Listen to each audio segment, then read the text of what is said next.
और कोई भी एग्जाम अगर आप देने जाते हैं तो रीजनिंग के पोर्शन में एक क्वेश्चन इससे मिलता ही मिलता है।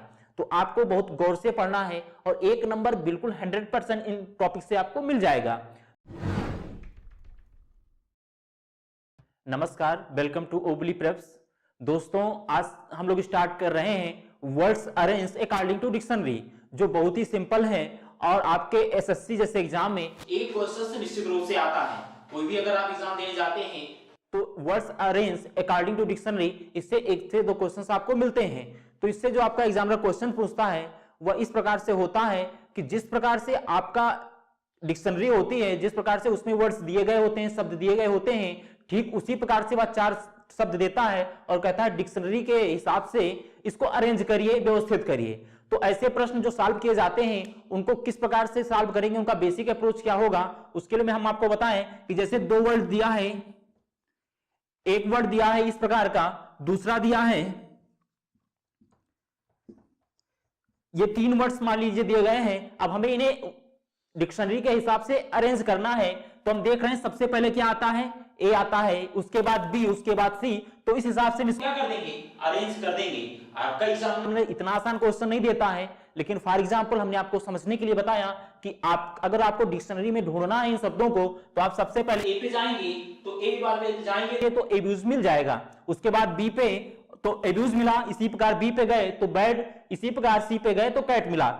लेकिन आपका एग्जामिनर जो वर्ड्स देता है उसमें लगभग आगे के 1-2 शब्द समान रहते हैं, उनके बीच के अक्षरों में कुछ फेरबदल करता है। तो आइए देखते हैं कि वो क्वेश्चंस किस प्रकार के होंगे। अगर मैं एक क्वेश्चंस लूं words arrange according to dictionary का, एक क्वेश्चंस है कि निम्नलिखित शब्दों को आप एक डिक्शनरी के हिसाब से अरेंज करिए, शब्दकोश के हिसाब से अरेंज करना है, आपको व्यवस्थित करना है। तो हमें दिया गया है 5 शब्द हैं, डिस्टेंस है, उसके बाद डिस्ट्रिक्ट है, उसके बाद डिसमिस है और लास्ट वाला है डिसअवेबल। तो हमें देखना है कि इन 5 में से इनको हम किस प्रकार से व्यवस्थित करेंगे और कह रहा है सबसे बीच का कौन सा शब्द आएगा उसे हमें बताना है। तो हमें इसमें ध्यान यह देना है कि जब आपका एग्जामिनर बीच का शब्द पूछे तो 5 लेटर में बीच वाला शब्द कौन सा होगा, जो तीसरे स्थान पर होगा। तो इस प्रकार से आपको 5 ऑप्शंस दिया है और 5 ऑप्शंस में आपको व्यवस्थित करना है कि अब 5वें स्थान पर कौन सा शब्द आएगा। हिंदी शब्दकोश में अगर इसे ढूंढा जाए तो फिर तीसरे स्थान पर कौन सा शब्द इसमें से आएगा। तो आपको ढूंढने के लिए आपको सबसे पहले डी में जाना होगा। तो सभी में क्या है, डी है, पहला लेटर सभी में समान है। उसके बाद हम चलेंगे दूसरे लेटर्स की तरफ। तो दूसरा लेटर भी हम देख रहे हैं कि पहले, दूसरे, तीसरे और चौथे 5वें, अर्थात 5 में डी आई समान है, इक्वल है सब में। उसके बाद हम तीसरे लेटर्स की ओर चलते हैं तो तीसरा लेटर क्या मिलता है हमें, तीसरा लेटर भी S S S S S, सब में एस है। तो इसका मतलब अब यस ये नहीं डिफाइन कर पाएगा कि कौन सा पहले आएगा कौन सा बाद वाला। अब हम चौथा लेटर अगर देखें तो चौथा लेटर 3 में तो समान है, फर्स्ट, सेकंड और थर्ड में तो समान है, लेकिन चौथे और 5वें में चेंज है। तो ये चौथा लेटर अब निश्चित कर देगा कि कौन पहले पे आएगा और कौन दूसरे पे। तो हम देखें तो पहले ही अब बताइए, अब टी पहले आएगा कि एम पहले आएगा कि एस पहले आएगा। अब आपको देखना है कि ये 3 लेटर्स सब में क्या है, समान है। तो इन 3 लेटर्स को आपको छोड़ देना है, इनके बारे में अब नहीं सोचना है। अब आगे का जो लेटर होगा जिसके पास अभी हमने देखा टी, अब यही क्या करेगा, निश्चित करेगा कि अब डिक्शनरी में कौन सा शब्द आपको पहले मिलेगा, अर्थात व्यवस्थित क्रम में अगर रखा जाए तो पहले स्थान पर कौन सा शब्द आएगा। अब यही शब्द आपका निश्चित करेगा। तो अब हमें देखना है कि पहले टी आता है कि पहले एम आता है कि पहले एस आता है। तो आपका आंसर है सर एम आता है। तो यम आता है तो निश्चित रूप से अब ये वाला क्या होगा, फर्स्ट स्थान पर होगा। और आपको ये निश्चित हो गया कि ये पहले पर है, इसको भूल जाना है, इससे कोई मतलब नहीं है। अब इन 4 के बारे में सोचेंगे। अब हमें देखना है सेकंड स्थान पर कौन सा आएगा। तो चूंकि ये अब हमें टी इसमें था और इसमें एस था, तो अब बताइए पहले एस आएगा कि टी आएगा। तो आपका जवाब है सर पहले एस आएगा। और अगर यस आएगा तो निश्चित रूप से जो हमारी इंग्लिश डिक्शनरी होगी, इंग्लिश का शब्दकोश होगा, उसमें निश्चित रूप से ये सेकंड स्थान पर आएगा। तो इस प्रकार से आपने पहला दूसरा है ढूंढ लिया। अब बीच का मध्य का पूछा है तो आप अगर जो तीसरा ढूंढेंगे वह निश्चित रूप से क्या होगा, आपका आंसर होगा मध्य में आएगा। तो इस प्रकार हमें 5 को नहीं ढूंढना होता है। अगर वह बीच का पूछे तब तो हमें सिर्फ तीसरा ही ढूंढना होता है। तो अब बताइए, हमने फर्स्ट हमने ज्ञात किया, सेकंड हमने ज्ञात किया, अब हमें तीसरा ज्ञात करना है। तीसरा अगर ज्ञात करने के लिए इन दोनों से हमने ज्ञात कर लिया तो अब इनको क्या करेंगे, छोड़ देंगे, इनसे कोई मतलब नहीं है। अब हम इन तीन के बारे में सोचेंगे। तो अब अगर इन तीन के बारे में हम देखें तो DISTANC डिस्टेंस, इसमें भी दिया डिस्ट्रिक्ट और इसमें दिया है डिस्ट्रिक्ट। तो अब हम देख रहे हैं कि इन जो तीन शब्द हैं हमारे ये अलग अलग हैं, तो इसमें पहले के 4 लेटर क्या हैं, सब में समान हैं। तो ये 4 लेटर या निश्चित नहीं कर सकते कि डिक्शनरी में कौन सा पहले आएगा कौन सा बाद में आएगा। लेकिन जब हम आगे बढ़ते हैं 5वें लेटर्स पे जाते हैं तो 5वां लेटर यह निश्चित कर देगा कि अब कौन सा तीसरे स्थान पर आएगा। तो अब हमें 5वें स्थान पर अगर चलें तो DISTA दिया है, फिर DISTR दिया है, DISTR दिया है। तो इस प्रकार में आप बताइए कि पहले ए आएगा कि पहले आर आएगा। इंग्लिश की अगर डिक्शनरी में जाया जाए तो इंग्लिश डिक्शनरी में जब आप इन शब्दों को ढूंढेंगे तो निश्चित रूप से ए पहले आएगा। तो इस प्रकार आपने देखा कि DISTANC ये कौन से स्थान पर आएगा, तीसरे स्थान पर आएगा। तो इस प्रकार आपका आंसर हो जाएगा डिस्टेंस। तो ये कौन सा होगा, तीसरे स्थान पर आएगा। कहने के का मतलब कि बीच का पूछा है कि बीच में अगर इनको डिक्शनरी के हिसाब से अरेंज किया जाए तो बीच में कौन सा आएगा, तो बीच पे थर्ड स्थान पर जो आएगा वही हमारा आंसर होगा। तो अब जैसे ही हमें थर्ड पता चला हमें पूरा सॉल्व नहीं करना है, अब हमें यहीं से क्वेश्चन को छोड़ देना है और आपको आंसर ये वाला टिक कर देना है डिस्टेंस वाले पे। तो इस प्रकार हमने इसको अरेंज किया। लेकिन फार जानकारी के लिए हमें देखना होगा कि चौथा अगर हमें देखा जाए तो चौथा शब्द कौन सा आएगा। तो हमें अब तीसरा पता चल चुका है, आंसर हमारा आ चुका है, लेकिन अब देख रहे हैं कि लास्ट तक हम सॉल्व करें, एक सॉल्व करने का जो अप्रोच होगा, तरीका क्या होगा उसको सीख रहे हैं।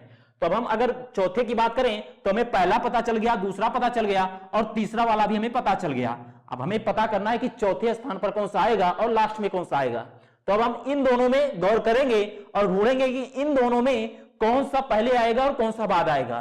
तो हम यहां से यहां तक अगर देखें, यहां से यहां तक देखें तो इनमें सारे लेटर्स क्या हैं, समान हैं, जबकि जो इसके बाद का लेटर्स हैं इसमें के है और इसमें टी है।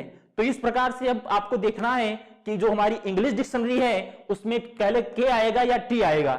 जो शब्द पहले आएंगे वही हिंदी डिक्शनरी में पहले पाए जाएंगे, जो बाद में आएंगे वो बाद में पाए जाएंगे। तो इस प्रकार से हम देख रहे हैं के पहले आएगा, तो इसका मतलब चौथे स्थान पर कौन सा आएगा, चौथे स्थान पर आपका आएगा डिस्ट्रिक्ट, ना कि डिस्ट्रिक्ट।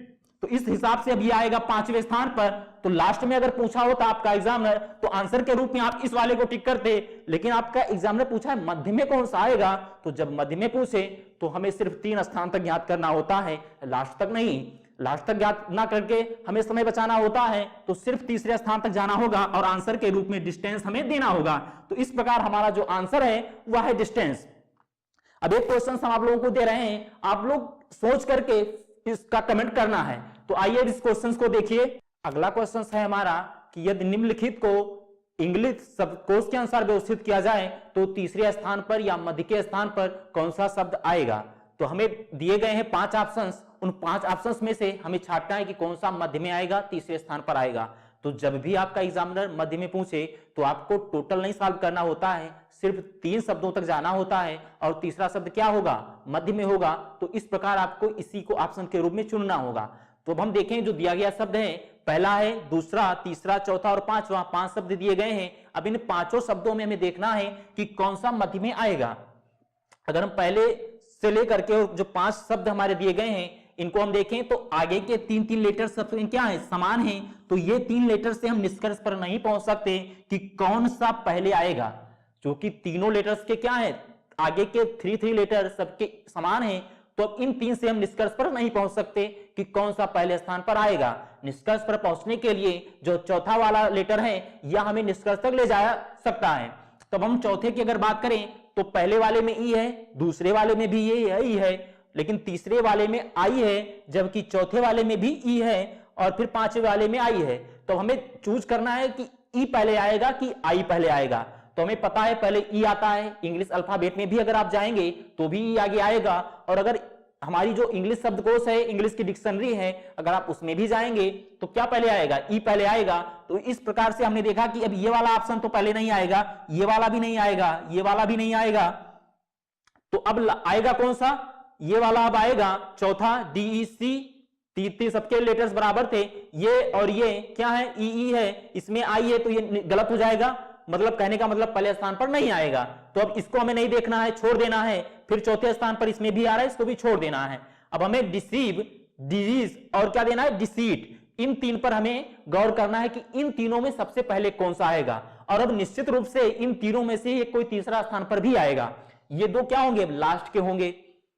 तो अब हम देख रहे हैं कि डिसीव दिया गया है, फिर इधर क्या दिया गया है, डिजीज दिया गया है, फिर दिया गया है डिसीट। तीन शब्द हैं हमारे पास, इन तीनों में हमें इनको डिक्शनरी के हिसाब से लगाना है। तो अगर हम सबसे पहले देखें इन दोनों में, तो इनके तीन तीन लेटर्स क्या थे, बराबर थे, इक्वल हैं सभी में। तो इन तीन लेटर से हम इस निष्कर्ष पर नहीं पहुंच सकते कि कौन पहले आएगा और कौन बाद में आएगा। तो अब हम अगर चौथे लेटर्स की बात करें तो इसमें ई है, इसमें ई है, और इसमें क्या है, इसमें भी ई है। तो अब इस हिसाब से इसमें भी हमें कंफर्म नहीं हो सकता कि अब कौन सा पहले आएगा, लेकिन जो इसके आगे वाला लेटर है ये हमें निष्कर्ष पर पहुंचा देगा कि कौन पहले आएगा। तो अगर हम पांचवें लेटर्स की बात करें तो इसमें आई है, और इसमें कौन सा है पांचवा लेटर, इसमें ए है। तो बताइए पहले आई आएगा पहले ए आएगा? तो आप कहेंगे सर ए आएगा। अगर आप इंग्लिश डिक्शनरी में भी ढूंढेंगे तो आपको ये वाला जो दिया गया है डिजीज, ये शब्द पहले आएगा। तो इस प्रकार इन दोनों में तो ये पहले आएगा, चूंकि हमें इसे भी साथ में लेकर के चलना है तो इसमें पांचवा लेटर आई है, तो ये भी नहीं होगा। अर्थात पहले स्थान पर निश्चित रूप से कौन सा होगा, ये वाला लेटर होगा। तो इस प्रकार आपने पहला ढूंढा। अब इन दोनों में आपको ढूंढना है कि इन दोनों में पहला कौन होगा। तो इन दोनों में जो पहला होगा वो हमारा क्या होगा, दूसरा होगा, और जो बचेगा वो तीसरा हो जाएगा। अब हम देखें कि अब दिया गया है डी सी, इसमें भी है, तो इस हिसाब से इन दोनों में बराबर है। उसके बाद इसमें भी आई है, इसमें भी आई है। अब आपको जो निष्कर्ष पर ले जाएगा वो जो ये दिया गया लेटर है वी, और ये दिया गया इसका लेटर है टी। अब आपको इन दोनों में देखना है कि पहले वी आएगा कि पहले टी आएगा। जो पहले आएगा वो इंग्लिश डिक्शनरी में पहले मिलेगा। तो अब बताइए पहले टी आएगा, टी के बाद वी का नंबर आता है, तो अब हमें क्या होगा, दूसरे स्थान पर हमारा कौन सा हो जाएगा, ये वाला डिसीट। ये कोई किस स्थान पर आएगा, सेकंड वाले पे। और अब निश्चित रूप से आपका तीसरे स्थान पर कौन होगा, तो ये निश्चित रूप से आप सर्टेनली कह सकते हैं सर ये तीसरे स्थान पर होगा, और आंसर के विकल्प के रूप में आपको इसे चुनना होगा।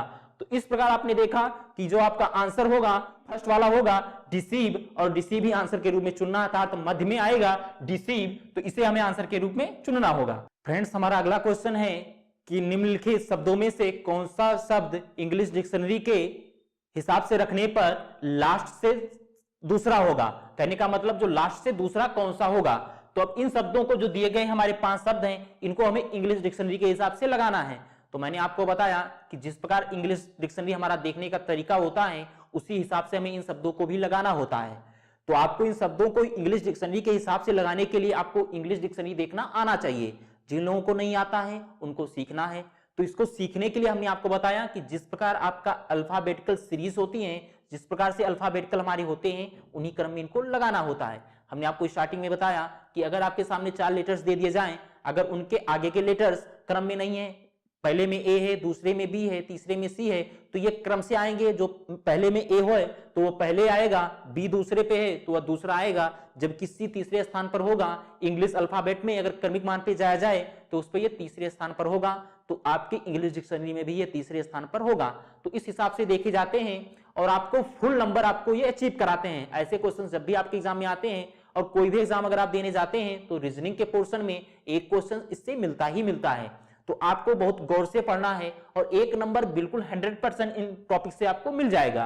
तो आइए अब हम इन दिए गए 5 शब्दों में हमें देखना है कि इन 5 शब्द में हमारा लास्ट से दूसरा कौन सा होगा। तो अगर अंतिम से दूसरा अगर हमें देखना है तो दिया गया है ये 5 शब्द हैं और इन 5 शब्दों में हमें अंतिम से दूसरा देखना है। तो इस प्रकार हमें चौथे स्थान तक जाना होगा। तो अगर हम सबसे पहले देखें तो सभी के पहले पहले लेटर्स क्या हैं, समान है। इसमें भी पी है, इसमें भी पी, इसमें भी पी और इसमें भी पी, और पांचवा जो लास्ट वाला है इसमें भी पी है। तो इस हिसाब से ये पहले लेटर्स से हम निष्कर्ष तक नहीं पहुंच सकते कि कौन सा पहले स्थान पर होगा। अगर दूसरा लेटर देखें तो दूसरा लेटर भी सभी में समान है, तो दूसरे लेटर से भी हम निष्कर्ष पर नहीं पहुंच सकते। यही अगर हम तीसरे लेटर्स की बात करें तो तीसरे लेटर से निष्कर्ष पर पहुंचा जा सकता है। तो अब देखें तो इसमें पहले वाले में पी है, तो अब आप हमें बताएं कि पहले अंग्रेजी वर्णमाला में पहले पी आएगा कि क्या आएगा। तो आपको देखना है कि पी आएगा कि एन आएगा, उसके बाद आर दिया है तो आपको आर देखना है, उसके बाद एम है, एम और फिर आर दिया है। तो अब आपको छांटना है कि इनमें पहले स्थान पर कौन सा आएगा। तो हमें पता है कि एम सबसे पहले स्थान पर आएगा इंग्लिश अल्फाबेट में, उसके बाद ये सारे लेटर्स आएंगे। तो अब ये तो कंफर्म हो गया कि पहले स्थान पर कौन सा होगा। तो पहले स्थान पर हमारा चौथा वाला सप्त होगा। तो इस प्रकार से ये चौथा लेटर्स क्या होगा, हमारा फर्स्ट पे आएगा। अब हमें देखना है कि अब दूसरे स्थान पर कौन सा आएगा, तो आप हमें बताएं कि इन लेटर्स के बाद अब दूसरा लेटर्स आ कौन सकता है। तो एम के बाद एन आएगा, उसके बाद कोई भी लेटर आएगा। तो इस प्रकार एम के बाद एन आया है किसमें, सेकंड वाले में। तो सेकंड वाला क्या आएगा, हमारा दूसरे स्थान पर आएगा। अगर शब्दों को इंग्लिश डिक्शनरी के हिसाब से रखा जाए तो दूसरा वाला क्या आएगा, इंग्लिश डिक्शनरी में दूसरे स्थान पर आएगा। तो पहले पे ये, दूसरे पे ये, अब हमें तीसरा ढूंढना है। तो अब तीसरा डिफाइन करेगा कि पी पहले आएगा कि ये आर वाले पहले आएंगे। तो हमें पता है पी पहले आएगा और आर बाद में आएगा। तो इन दोनों को हम छोड़ देंगे, पी वाला हमारा तीसरा हो जाएगा। तो पी ये हमारा क्या हो जाएगा, तीसरे स्थान पर आएगा। अब इन दोनों में हमें ढूंढना है कि इन दोनों में कौन पहले आएगा। जो पहले आएगा वही लास्ट से दूसरा होगा और जो बचेगा वह लास्ट का होगा। तो अब हमें इससे देखना है कि लास्ट में कौन सा आएगा, इसमें भी आर है, इसमें भी आर है। तो हम इस वाले चौथे लेटर से, सॉरी तीसरे लेटर से हम निष्कर्ष पर नहीं पहुंच सकते। तो तीसरे लेटर्स पर हमें निष्कर्ष पे पहुंचने के लिए इनके आगे के लेटर से या निष्कर्ष निकाला जा सकता है कि कौन सा लास्ट से दूसरा होगा। तो अब हम आगे के लेटर्स किन की बात करते हैं, हमने पहला, दूसरा और तीसरा, चौथा हमने सॉल्व कर लिया है। अब बच रहे हैं सिर्फ दो। इन दो में हमें देखना है कि लास्ट से दूसरा कौन होगा। तो आप देख रहे हैं पोर्टल दिया हुआ है और ये लास्ट वाला दिया गया है। इन दोनों में हमें देखना है। तो पीओआर इसमें भी है। अब ये टी है और ये क्या है, ओ है। तीन लेटर्स समान थे, तो इन तीन लेटर्स से हम निष्कर्ष पर नहीं पहुंच सकते कि कौन सा इसमें पहले होगा। तो अब निष्कर्ष में पहुंचने के लिए अब हमें ये वाला लेटर, जो आगे वाला लेटर है, यही हमें निष्कर्ष तक ले जाएगा। तो अब आप हमें बताएं कि पहले टी आएगा डिक्शनरी में, अगर आप ढूंढेंगे कि ओ आएगा। तो जो लेटर पहले आएगा वो क्या होगा, ओ होगा।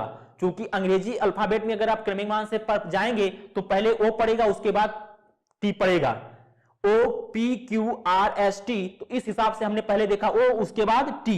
तो इस प्रकार आपको देखना है। तो पहले ओ पड़ेगा तो निश्चित रूप से पांचवा क्या होगा, चौथे स्थान पर होगा। और लास्ट के स्थान पर कौन सा होगा, ये जो बच गया वह लास्ट होगा। तो इस प्रकार अगर आप इनको क्रम से लगाएं तो आप पाएंगे कि पहले स्थान पर चौथा वाला, फिर दूसरे स्थान पर। अगर आपको अब अरेंज करना हो इनको तो आप इस तरीके से अरेंज कर सकते हैं। पहले स्थान पर क्या लिखेंगे, पहला वाला कौन सा ऑप्शन है, चौथा ऑप्शन। उसके बाद कौन सा आएगा सेकंड नंबर पे, सेकंड नंबर पर दूसरा ऑप्शन आएगा। थर्ड पर कौन सा आएगा, पहला ऑप्शन। इसी प्रकार तीसरे पे कौन सा आएगा, तीसरे पे आएगा हमारा पहला ऑप्शन। चौथे पे कौन सा आएगा, ये पांचवा ऑप्शन। तो इस प्रकार पांचवा ऑप्शन और लास्ट में जो बच रहा है वह कौन सा है, तीसरा ऑप्शन। तो अब हम ऑप्शंस के हिसाब से अगर इनको अरेंज करें तो हम देख रहे हैं कि चौथा पहले पे, दूसरा वाला ऑप्शन दूसरे पे, तीसरा वाला ऑप्शन पहले पे। जो पहला वाला ऑप्शन है वो तीसरे स्थान पर है। अगर मदिका पूछा होता तो पहले वाले ऑप्शन को हम आंसर कर देते। पहला वाला ऑप्शन हमारा पोपी दिया गया है तो यह क्या हो जाता, हमारा आंसर के रूप में हो जाता। लेकिन आपका एग्जाम ने पूछा है अंतिम से दूसरा, अंतिम ये है और अंतिम से दूसरा कौन सा है, ये। तो पांचवा ऑप्शन हमें देखना है। तो पांचवा ऑप्शन हमारा सत्य होगा। तो इस प्रकार आपका एग्जाम में इससे क्वेश्चंस पूछता है। दोस्तों आज की क्लास आपको कैसे लगी कमेंट बॉक्स में जरूर बताएं। और अगर आपने अभी तक हमारे चैनल को लाइक नहीं किया है तो प्लीज लाइक कर दीजिए और रेगुलर अपडेट पाने के लिए हमारे चैनल को सब्सक्राइब कर लीजिए। Thank you very much.